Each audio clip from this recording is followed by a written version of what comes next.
अब करते हैं अगला काव्यांश। उजरी उसके सिवा किसे कब पास दुहाने आने देती, आंखों में नाचा करती, उजड़ गई जो सुख की खेती। उजरी, उजरी का अर्थ है सफेद, सिवा अतिरिक्त, दुहाने दूध देना, उजड़ उजड़ जाना, नष्ट होना। तो इन पंक्तियों में पंत जी किसान के सुखमय संसार का, सुखमय जीवन का वर्णन करते हुए कहते हैं कि उनके पास एक गाय थी, सफेद गाय। उजली मैंने बोला सफेद, उनके पास एक सफेद गाय थी जो उन्हें अत्यधिक प्रिय थी, और वह गाय उनके अतिरिक्त किसी से भी दूध दुहाने नहीं जाती थी। परंतु आज वह गाय उनके पास नहीं है। आंखों में नाचा करती, किसका शोक का भाव है।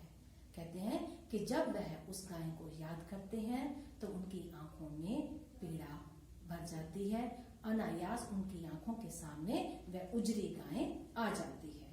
उजड़ गई जो सुख की खेती।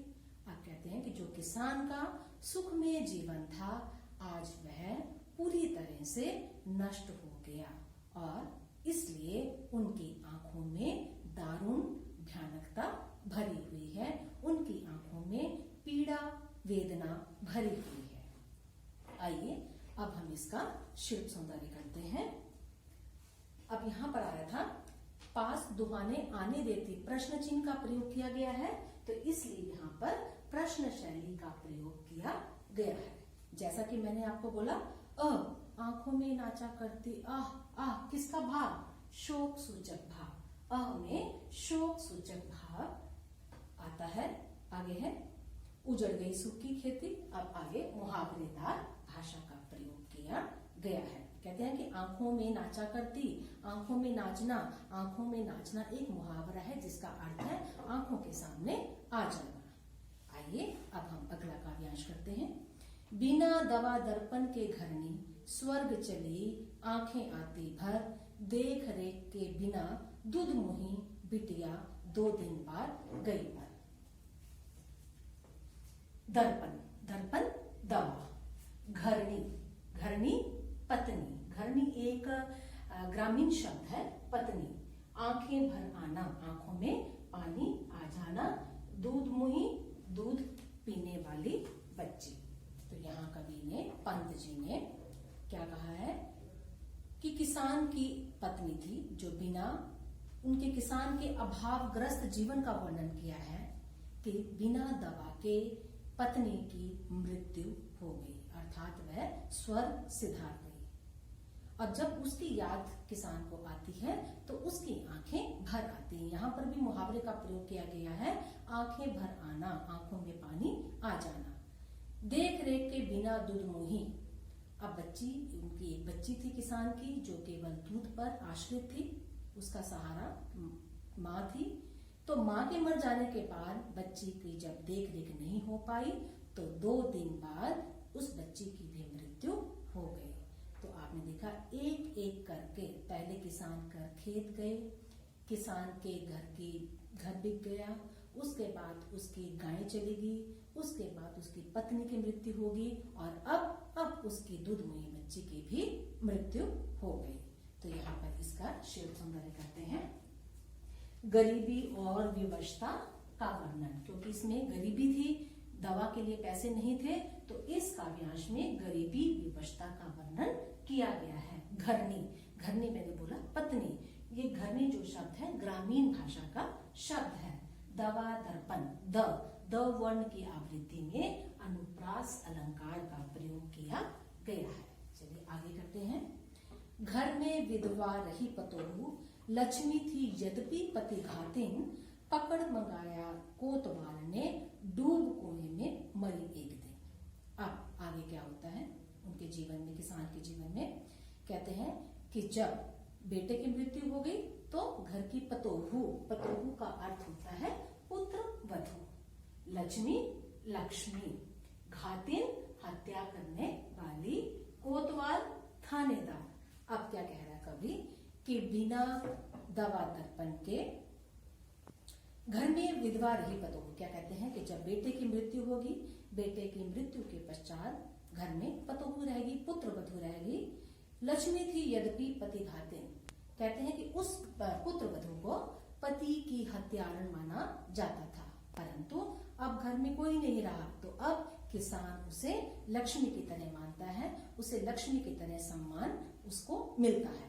पकड़ मंगाया कोतवाल ने, एक दिन क्या हुआ, कोतवाल थानेदार ने उसे अपने पुलिस थाने में बुलाया और उसका बहुत अपमान किया और उस अपमान को वह सह न पाई और इसलिए एक दिन उसने भी कुएं में डूबकर छलांग लगा दी और उसमें उसकी जान चली गई, अर्थात अब पतोहू की भी मृत्यु हो गई। इसका हम करते हैं शिल्प सौंदर्य।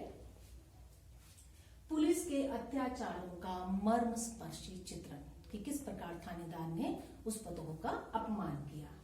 करुण रस, बड़ा शोक का भाव है कि पतोहू केवल एक बची थी, उसकी भी मृत्यु होगी, इसलिए करुण रस का प्रयोग किया गया है।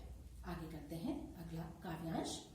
खैर पैर की जूती जोरो, ना सही एक दूसरी आती, पर जवान बेटे की सुध कर सांप लूटते फटती छाती।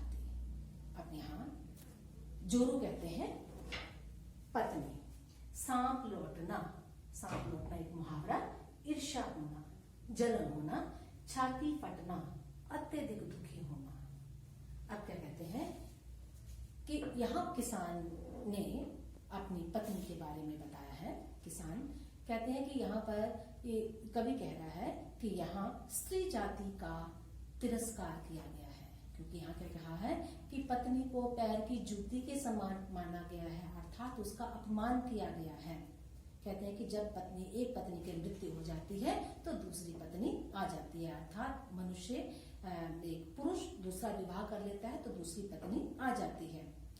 पर जवान लड़के की सुध, परंतु जैसे ही किसान को अपने जवान बेटे की मृत्यु उसकी आंखों के सामने आती है तो उस दुख के कारण उसकी छाती पर सांप लूटने लग जाते हैं, उसकी छाती फटने लगती है, अर्थात वह अत्यधिक व्यथित हो जाता है, बहुत दुखी हो जाता है। इसका हम शिल्प सौंदर्य करते हैं।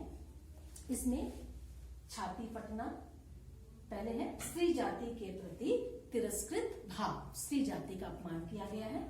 मुहावरेधार भाषा, मैंने आपको बोला छाती फटना, त वर्ण की आवृत्ति के कारण अनुप्रास अलंकार है। आइए अब हम अगला काव्यांश करते हैं।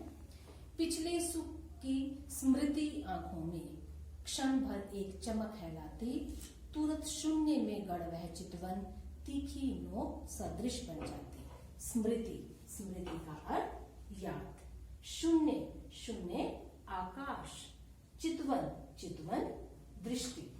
अब यहाँ पर कवि क्या कह रहे हैं, किसान के अतीत का, सुखद अतीत का वर्णन करते हुए कहते हैं कि किसान जब अपने अतीत को याद करता है, अपने सुखमयी संसार को याद करता है, अपने सुखमयी जीवन को याद करता है तो उसकी आंखों में एक पल के लिए चमक आ जाती है, वह अत्यधिक खुश हो जाता है, परंतु वह चमक केवल क्षण भर के लिए थी, कुछ ही पल के लिए थी।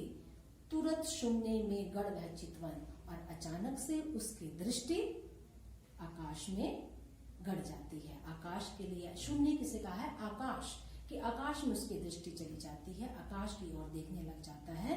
तब उसे क्या लगता है, तब वह अपने अतीत को याद करता है कि एक एक करके उसके जीवन से सब नष्ट हो गया, और जब वह यही यादें, जब उसे याद आती है, यही यादें उसके लिए एक तीखी नोक के समान बन जाती हैं, अर्थात जब वह उन पलों को याद करता है, सुखद पलों को याद करता है तो उसकी आंखों में वह चुभने लग जाती है, तीखी नोक के समान चुभने लग जाती है।